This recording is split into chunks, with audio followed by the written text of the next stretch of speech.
You've downloaded the apps, you've bought the planner, you've watched 100 videos on time management, and here you are, still struggling to finish what you started. Here's something nobody tells you. The problem isn't your discipline.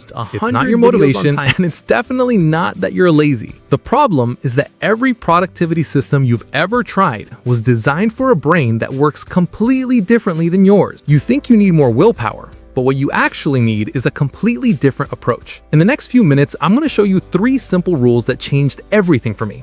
No apps, no complicated systems, just a way of working that finally makes sense for people like us. And stick around, because the third rule, that's the one nobody talks about, and it's probably the reason you keep falling off track. Let's get into it. Rule number 1, shrink the starting line. Here's what happens in your brain every single morning. You look at your to-do list, you see work on project, or write the report, or clean the apartment, and your brain, in about half a second, calculates how much energy that's going to take. And it says, nope, not right now. So you check your phone instead, just for a minute. Then an hour disappears. This isn't weakness. This is your brain doing exactly what it's designed to do, avoiding pain and seeking the path of least resistance. But here's the trick that changed everything for me. Stop putting tasks on your list. Start putting starting points. Instead of write the report, open the document and type 1 sentence. Instead of go to the gym, put on workout clothes. Instead of clean the apartment, pick up 5 things. That's it. That's the whole task. Sounds stupid, right? But here's what actually happens. Once you start, your brain releases a small hit of dopamine. Momentum kicks in, and suddenly you don't want to stop. There's a name for this. Psychologists call it the Zeigarnik effect. Your brain hates incomplete tasks. Once you begin something, it actually wants to finish it. The problem was never finishing. The problem was starting. Tim Ferriss talks about this. He doesn't say write for 2 hours. He says write 2 crappy pages. That's it. Most days he ends up writing 10. So rule number 1 is shrink the starting line until it feels almost embarrassing. If it feels too easy, you're doing it right. Now, rule number 2 is where most people mess up, because even if you start, there's something that pulls you away every single time. And it's probably not what you think. Rule number 2, work in sprints, not marathons. Okay, so let's say you actually started. You open the document, you type the first sentence. Now what? Here's where the traditional advice destroys you. They say block out 3 hours, deep work, no distractions, lock yourself in a room and grind it out. And maybe that works for some people, but for brains like ours, that's a recipe for burnout before lunch. Here's what I learned the hard way. A few years ago, I tried the focus for 4 hours straight thing. I set up everything perfectly. Phone in another room, notifications off, water bottle ready. 20 minutes in, my brain was screaming. Not because I was lazy, but because brains that get distracted easily also get drained easily. We burn through mental fuel faster than most people realize. So here's what actually works. Sprints, short burst of focused work, then a real break, then another sprint. You've probably heard of the Pomodoro technique, 25 minutes on, 5 minutes off. But here's what nobody tells you. The timing isn't the point. The rhythm is. For some people, 25 minutes is too long. For others, it's too short. Here's how you find your number. Tomorrow, set a timer. Start working. The moment you feel your brain pulling away, not when you're completely fried, but when you feel the first tug, stop the timer. That's your sprint length. That's your number. For me, it's about 18 minutes. Weird number, right? But it works because it's based on my brain, not some generic advice from a book. And here's the crucial part most people skip. The break has to be a real break. Scrolling Instagram is not a break. That's just switching one type of stimulation for another. A real break is movement. It's looking out a window. It's getting water. It's giving your brain actual space to reset. Work in sprints, rest for real. Repeat. Simple? Yes. But most people never try it because it feels like cheating. It's not cheating. It's working with your brain instead of against it. Now, rule number 3. This is the one I promised you. The one nobody talks about. And honestly, it's the reason I wasted years before figuring this out. Rule number 3, design your defaults. Here's a question that changed everything for me. What do you do in the first 3 seconds after you feel bored? Don't think about it.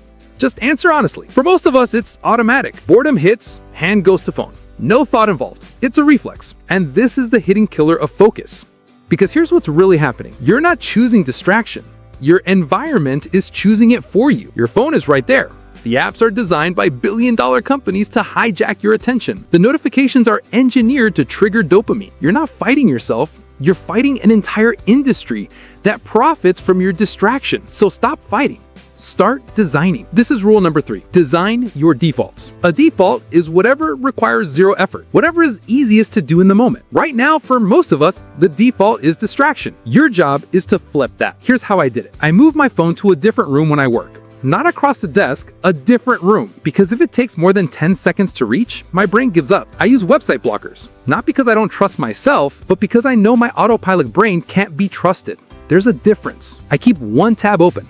One. Because every extra tab is an escape route my brain will find. And here's a weird one that actually works.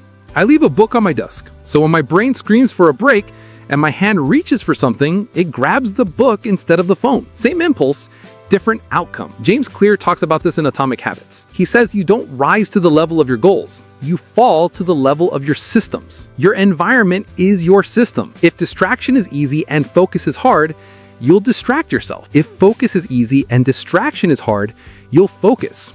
It's not about willpower. It's about design. So here's my challenge for you. Tonight, not tomorrow, tonight, look around your workspace right now. Find one thing that makes distraction easy and remove it. Just one thing. That's it. That's the start. Let's bring this together. Rule number 1. Shrink the starting line. Make starting so easy your brain can't say no. Rule number 2. Work in sprints. Find your number. Rest for real. Rule number 3. Design your defaults. Make focus the path of least resistance. That's it. No apps, no complicated systems, no fighting yourself. Just 3 rules that work with your brain instead of against it. Look, I know what it feels like to try every system and watch them all fail. I know the frustration of setting goals on Monday and forgetting them by Wednesday. But here's what I've learned. The problem was never you. The problem was that nobody taught you how your brain actually works. You don't need more discipline. You need a different approach. And now you have one. But here's the thing. These rules will help you manage your time. They'll help you get things done. But there's a deeper layer to this. Because sometimes the distraction isn't about focus. Sometimes it's about who you believe you are. If you've always seen yourself as the person who can't stick to things, that identity will pull you back. Every time. That's why I made another video. You're addicted to being you. The 90-day identity reset. It goes deeper into why we stay stuck in the same patterns year after year and how to actually break free. If this video helped, that one might change everything. I'll see you there.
Here's something uncomfortable. You've probably already lost focus 3 times today, and it's not even noon yet. You sit down to work, you open your laptop, and then something happened. Maybe it's your phone. Maybe it's a random thought about that embarrassing thing you said in 2019. Maybe you just suddenly need to know what the weather's like in Norway. And just like that, gone. Your focus completely hijacked. Here's the thing nobody tells you. The problem isn't that you're lazy. It's not that you lack discipline, and it's definitely not that you need another productivity app. The real problem, you were never taught how to reset your brain when it drifts.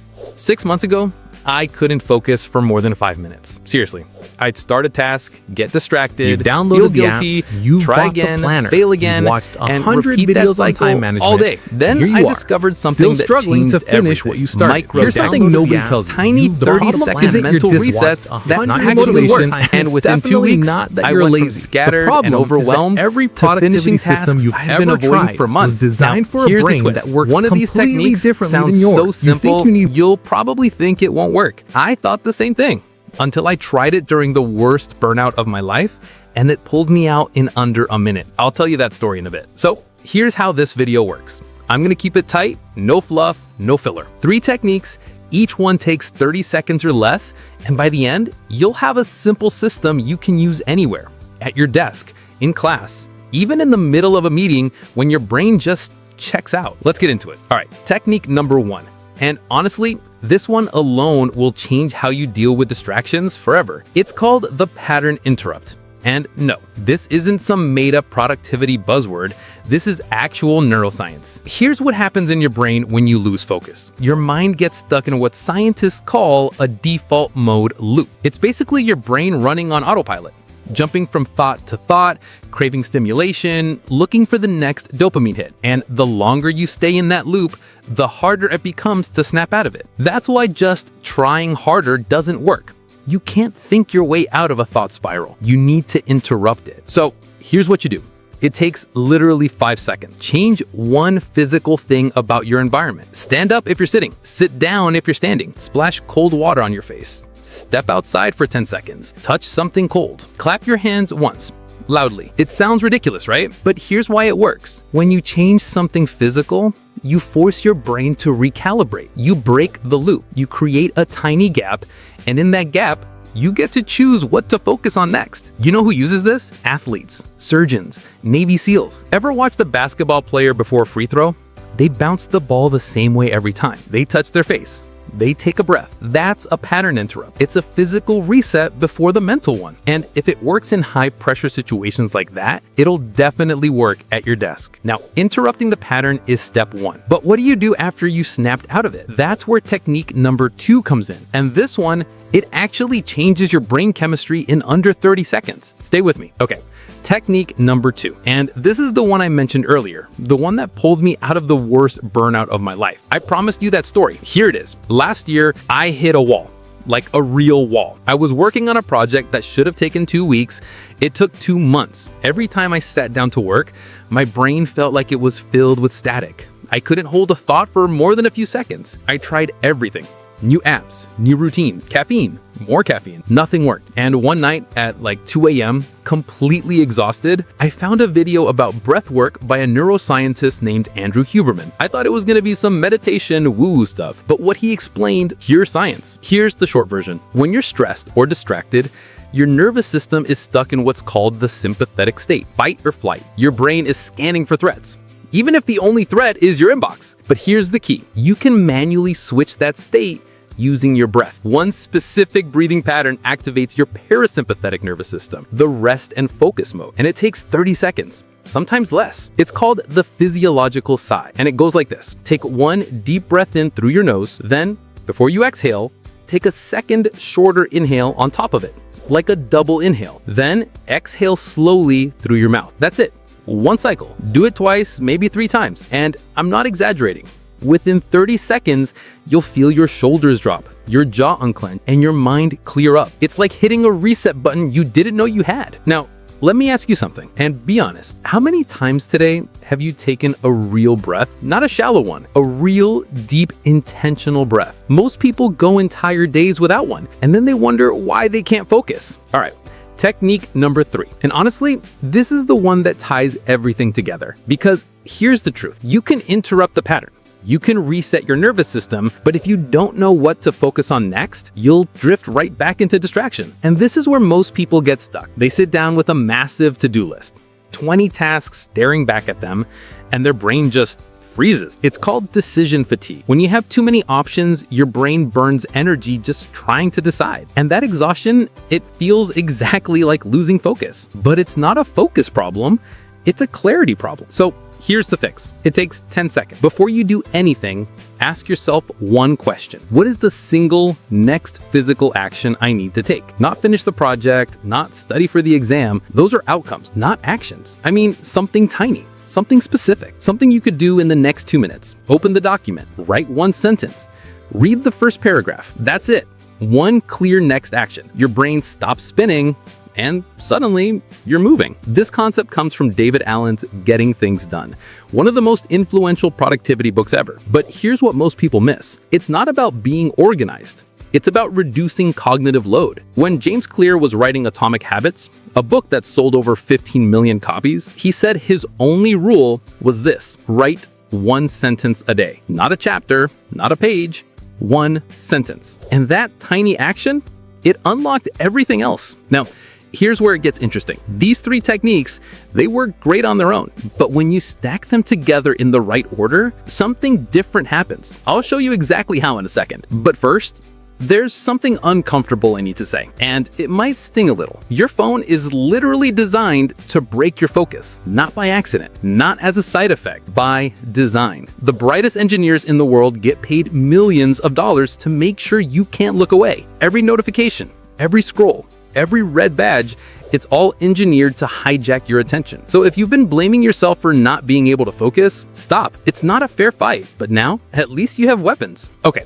So here's how you put it all together. Next time you catch yourself drifting, and trust me, you will, do this. Step 1, pattern interrupt. Change something physical. Stand up, clap, splash water, break the loop. Step 2, breath reset. 2 physiological sighs. Double inhale, long exhale. 30 seconds max. Step 3, 1 clear next action. Ask yourself, what's the smallest thing I can do right now? That's it. 3 steps, 30 seconds, and you're back. Let's recap real quick. Technique 1, pattern interrupt, break the distraction loop with something physical. Technique 2, physiological sigh, reset your nervous system and calm your brain. Technique 3, 1 clear next action. Give your mind a target so it stops spinning. Simple, fast, actually works. Look, I'm not gonna sit here and tell you focus is easy. It's not. We live in a world that's literally designed to steal your attention. Every app, every notification, every algorithm is fighting for a piece of your brain. But here's what I believe. You don't need perfect focus. You don't need hours of deep work. You just need 30 seconds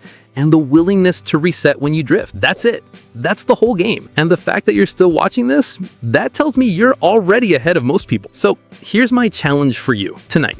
Not tomorrow, not next week, tonight, try this stack once, just once. When you catch yourself scrolling or zoning out, run through all 3 steps, see what happens. And if it works, come back and leave a comment. Tell me which technique hit different for you. I read every single one. Now, if you got value from this, you're gonna love what I made before. I dropped the video called Stop Promising Yourself, Do This Instead. And it's about why most goals fail before you even start and what actually works. It's the perfect follow-up to what we just covered. Links on screen right now. I'll see you there.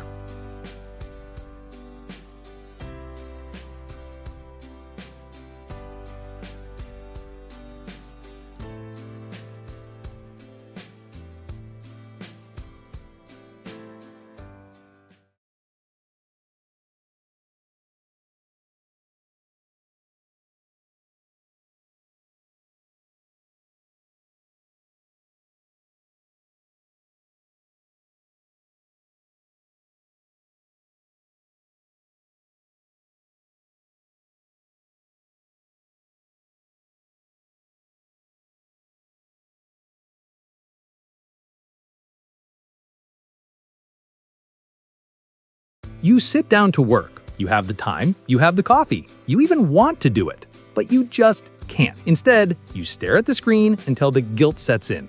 Then you grab your phone. Then you scroll. Then you hate yourself for wasting another day. Most people call this laziness. Some call it a lack of discipline. They are wrong. If you constantly feel busy but never productive, You don't have a time problem. You have a stimulation problem. Traditional time management, planners, rigid schedules, blocks, was designed for linear brains. But your brain isn't linear. It's an engine that runs on a very specific type of fuel. For years, I tried to force myself into those rigid boxes. I bought the planners. I made the color-coded calendars. And by day 3, I'd failed. I felt broken, but I wasn't broken. I was just playing the game with the wrong rulebook. In this video, I'm going to show you the 3 psychological switches needed to master a distracted mind. We aren't going to talk about trying harder. We're going to talk about working with your brain chemistry, not against it. But fair warning, the second strategy I'm going to share is completely counterintuitive. It goes against everything your teachers told you, but it's the only reason I get anything done today. Here is the mistake that keeps you stuck. Society is built for farmers. People who can wake up, plant seeds steadily for 8 hours, day after day, regardless of how they feel. But you are a hunter. Your brain isn't designed for a slow, steady burn. It's designed for intense bursts of hyperfocus followed by periods of rest. When a hunter tries to act like a farmer, they burn out. You try to force yourself to sit at a desk for 8 straight hours because that's what productive people do. But by 2 p.m., your brain is fog and you feel guilty for not working. Here's the science. A distracted brain in hyperfocus can do in 2 hours what a linear brain does in 6. So, rule number 1, stop managing time, start managing energy. Stop trying to fill a 9 to 5 schedule. Instead, identify your golden windows. For me, it's 10 a.m. to 1 p.m. In those 3 hours, I am a god. Outside of those hours, I'm basically a potato. And that is okay. The secret isn't stretching your focus, it's protecting it. If you have 3 hours of genius energy, treat them like sacred territory. Phone off, door locked, world blocked out. But here is where most people mess up. They find their energy window, they sit down to work, and then they make one tiny mistake in the first 5 minutes that destroys their dopamine levels for the rest of the day. It's a trap your brain sets for itself, and you probably fell into it this morning without even realizing it. Before we fix your schedule, we have to fix your input diet. Because right now, your brain is essentially eating junk food for breakfast and wondering why it can't run a marathon. Imagine your focus is a bucket of water. Every morning, you start with a full bucket. But for people like us, that bucket has a leak. If the first thing you do when you wake up is scroll through TikTok, check Instagram, or read the news, you are emptying that bucket before you even get out of bed. You are flooding your brain with cheap dopamine. High reward, zero effort. Your brain loves it, but once it tastes that cheap high, doing actual work, which is expensive dopamine, feels impossible. It feels boring. It feels physically painful. Why would your brain hunt for a meal when it just got a free buffet? It wouldn't. That is biology. So, here is the counterintuitive trick I promised you. Don't rely on willpower. Rely on friction. If you have to fight yourself to not check your phone, you've already lost. The distracted brain will always choose the path of least resistance. So, make the bad habit harder to do. I literally put my phone in a kitchen safe with a timer. Sounds extreme? Maybe. But you know what's more extreme? Losing 5 years of your life to a screen and having nothing to show for it. By increasing the activation energy for distractions, you force your brain to look for stimulation elsewhere. And suddenly, writing that essay or finishing that report becomes the most interesting thing in the room. This protects your morning. But what about when you actually start working? What happens when you hit that wall of boredom 15 minutes in? This is where most people quit, but I found a technique used by video game designers that hacks this exact moment. It turns boring work into a game your brain actually wants to play. And no, it's not just giving yourself a cookie. You've heard of the Pomodoro technique. 25 minutes on, 5 minutes off. Great for normal brains. Terrible for us. Why? Because staring at a timer counting down from 25 feels like watching paint dry. It's torture. Instead, try the reverse stopwatch method. Don't count down, count up. Treat it like a high score. Start the stopwatch and see how long you can go before your focus breaks. Is it 7 minutes? Fine. Write it down. That's your high score. Now, beat it. Try to go for 8 minutes, then 10.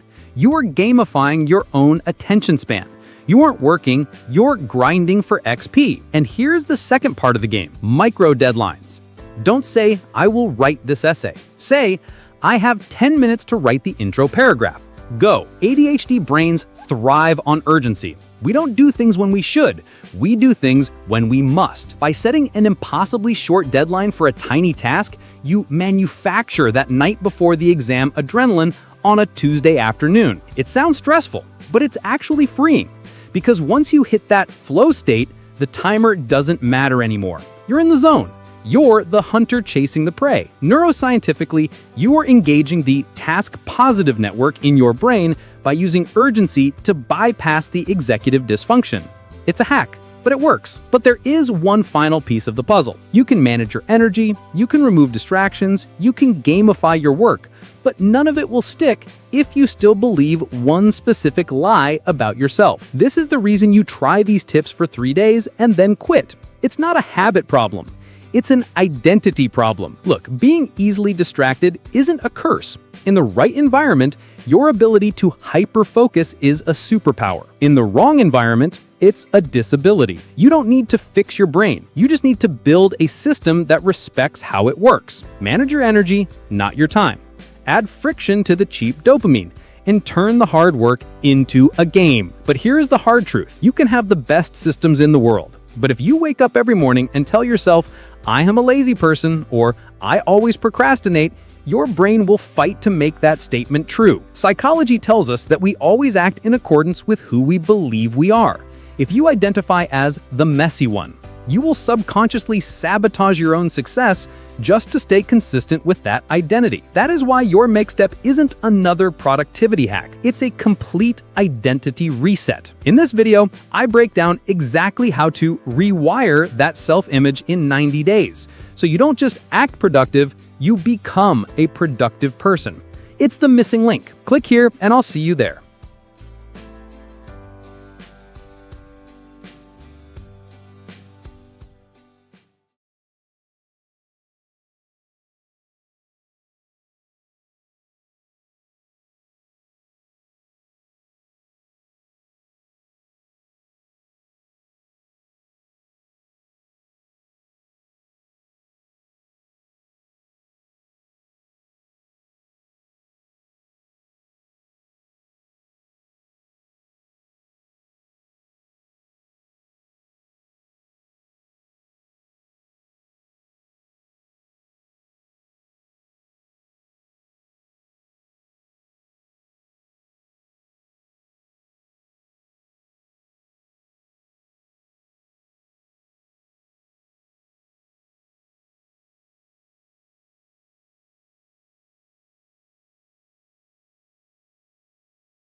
You sit down to study, books open, notes ready. You're locked in for exactly 3 minutes. Then your phone lights up. Just one notification, just one quick look. 40 minutes later, you're 10 videos deep into something you don't even care about. Here's the part that stings. You wanted to focus. You had every intention, but intention was never the problem. Your environment has been quietly working against you this whole time. And today, I'm giving you 4 switches to flip that back.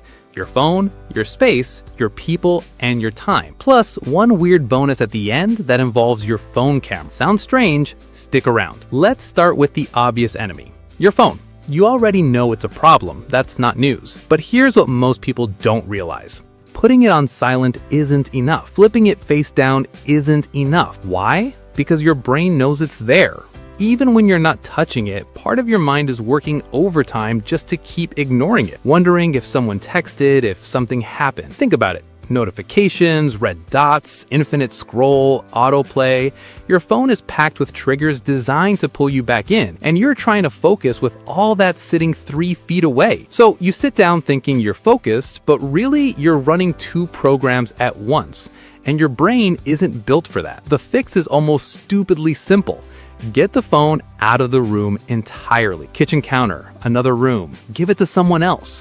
When grabbing it requires you to stand up, walk somewhere, and make a decision, that tiny friction is usually enough to break the autopilot. Now, if you absolutely need your phone nearby for a timer or music, there's a workaround. We'll get to that in the bonus. But for most people, out of the room is the move. Switch 2. The space you're sitting in. Most people try to study in the same spot where they relax. Same bed you game at, same bed you scroll before sleep. Your brain gets confused. The room is screaming chill while you're trying to tell it work. Quick fix, change the location. Library, cafe, a different room, even a different chair. If you can't leave, strip down your workspace. Clear the desk. 1 notebook, 1 screen, and only 1 tab open. The one you actually need right now. Everything else can wait. A clean surface tells your brain this is where we lock in. Switch 3. The people around you. Sometimes the distraction isn't your phone or your room. It's a friend walking in, showing you something funny. Suddenly, 30 minutes vanish. Here's the move. Set a boundary before you start.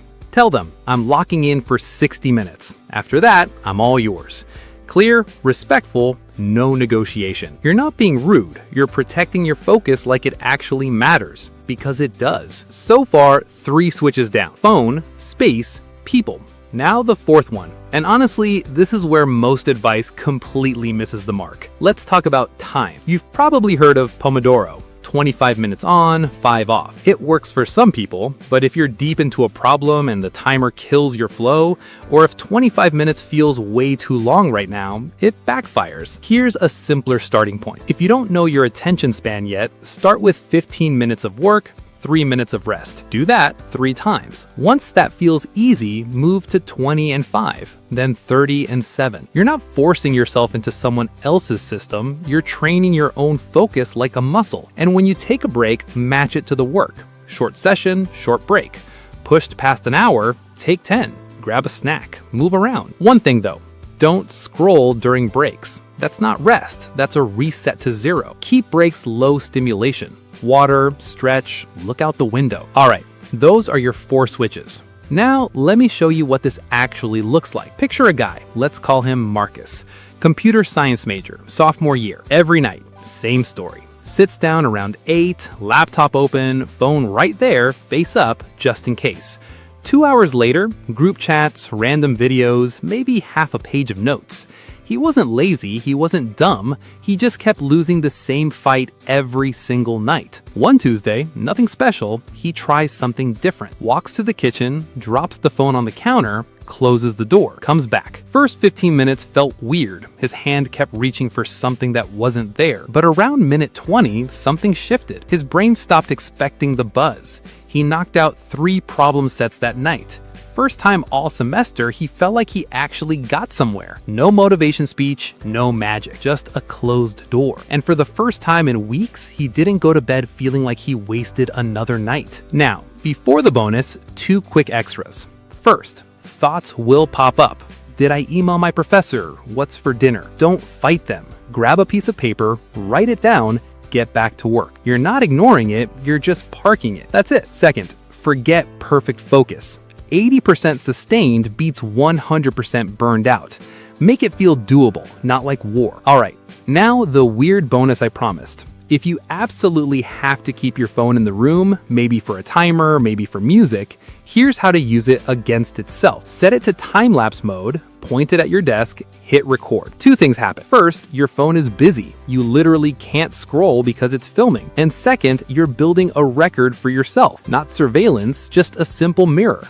At the end, you've got proof, a visual of yourself actually working. And watching that back, weirdly motivating. If time-lapse feels like too much setup, there's a simpler version. Turn on focus mode, flip the phone face down behind you out of arm's reach, or tape a sticky note on the screen that says, "Not now." Sounds dumb, works anyway. Remember how we started? You sit down, books open, fully ready. 3 minutes later, gone. And maybe you blamed yourself. Thought you weren't disciplined enough, focused enough. Here's the truth. You were never the problem. Your environment wasn't set up to help you. Your phone was stacked with triggers pulling you away, and you were trying to fight all of that with nothing but willpower. That's not a fair fight. But now you've got the real switches. Phone out, space cleared, people handled, time trained. You're not becoming someone else, you're just finally giving yourself a fair shot. One quick question before you go, and I genuinely want to hear your answer. What pulls you out of focus the most? 1, your phone. 2, people around you. 3, your own thoughts drifting. 4, just being tired. Drop the number and tell me why. I actually read these. They help me figure out what to cover next. Now, staying focused is half of it. The other half, actually remembering what you study. That's exactly what we cover next. How to remember what you study. Science-backed methods that top students actually use. If you want all that focus to actually pay off, that's where to go.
how is it that Japanese students literally fall asleep in class?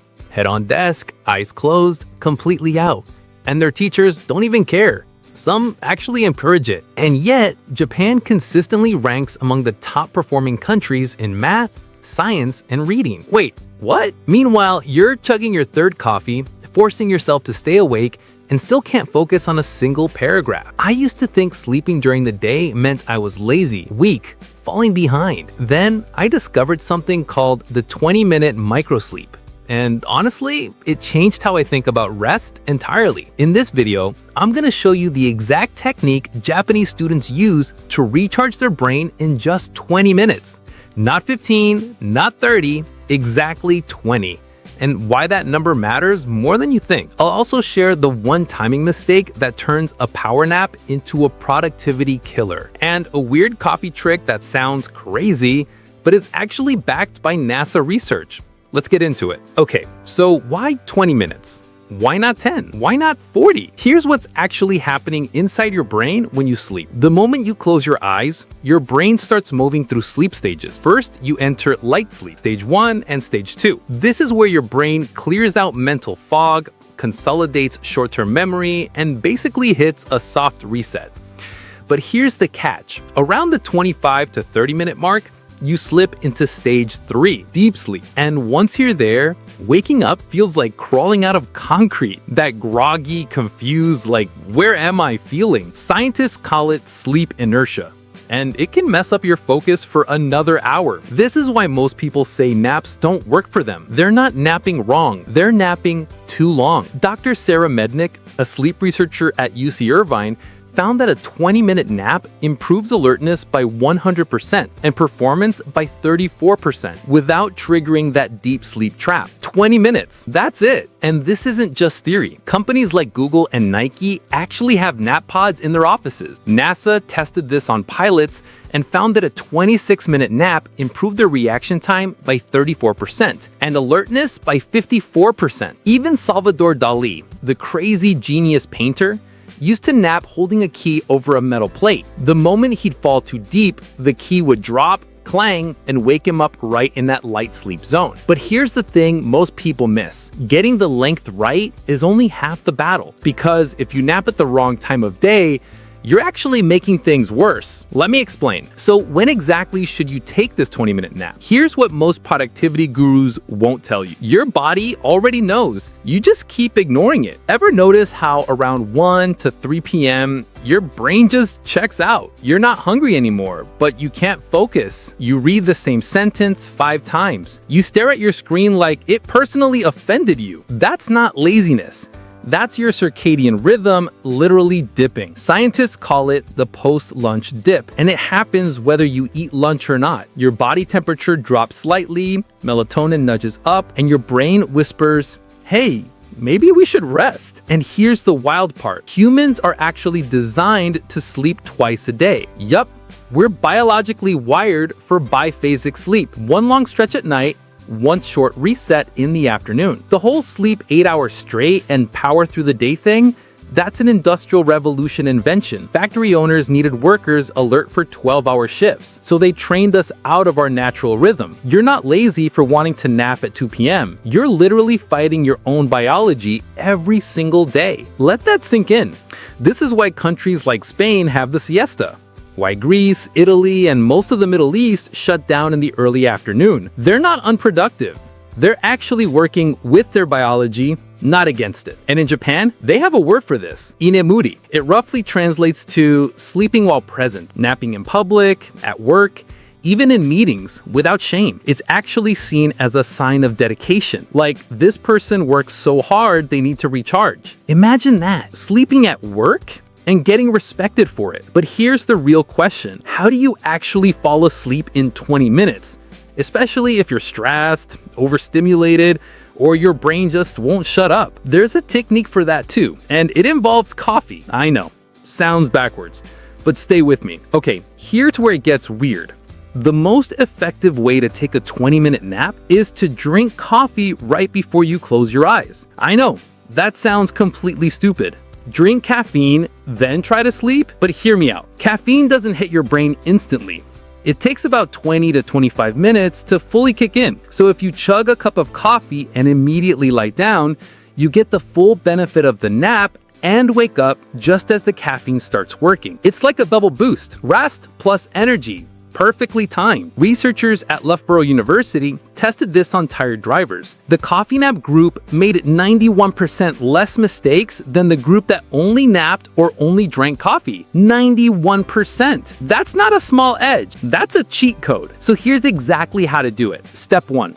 Brew your coffee or grab an espresso shot. No slow sipping. You want it down in under 2 minutes. Step 2. Set a timer for exactly 20 minutes. Not 25, not whenever I wake up. 20. Step 3. Lie down or recline. You don't need a bed.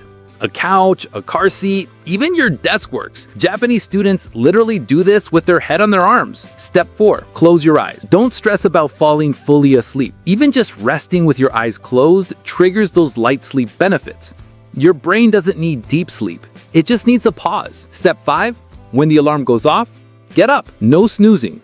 The caffeine's already in your system. You'll feel it within seconds. But here's something nobody talks about. This isn't just about productivity hacks or getting more done. This is about survival. Sleep deprivation is literally killing us. The CDC reports that 1 in 3 adults don't get enough sleep. Chronic sleep loss increases your risk of heart disease, diabetes, depression, and early death. And the worst part? We wear exhaustion like a badge of honor. I only slept 4 hours. I'll sleep when I'm dead. Well, science says that might be sooner than you think. The 20-minute nap isn't a luxury. It's damage control for a world that's forgotten how to rest. So let's bring it all together. 3 things to remember. 1. Keep it at 20 minutes. Any longer and you fall into deep sleep. You'll wake up feeling worse than before. 2. Time it right. That 1 to 3 p.m. window is your sweet spot. Your body's already asking for it. Stop fighting. 3. Try the coffee nap. Sounds weird, works insanely well. Caffeine plus rest equals double recovery. That's it. No complicated system, no expensive supplements. Just 20 minutes of intentional rest that can genuinely change how you feel for the rest of your day. Look, we live in a world that glorifies burnout, that makes you feel guilty for resting, that tells you sleep is for the weak. Well, the truth is, the most successful people on the planet, CEOs, astronauts, athletes, artists, they all understand one thing. Rest isn't the opposite of productivity. It's the foundation of it. So tonight or tomorrow afternoon, give yourself permission to close your eyes for 20 minutes. Not because you're lazy, because you're smart enough to work with your biology instead of against it. And hey, if this helped you rethink how you rest, you're gonna love what I talked about in my last video. It's called Last Minute Cramming: Why Your Brain Loves What Your Memory Hates. And it breaks down why that all-night study session actually destroys your memory and what to do instead. Links on screen. I'll see you there.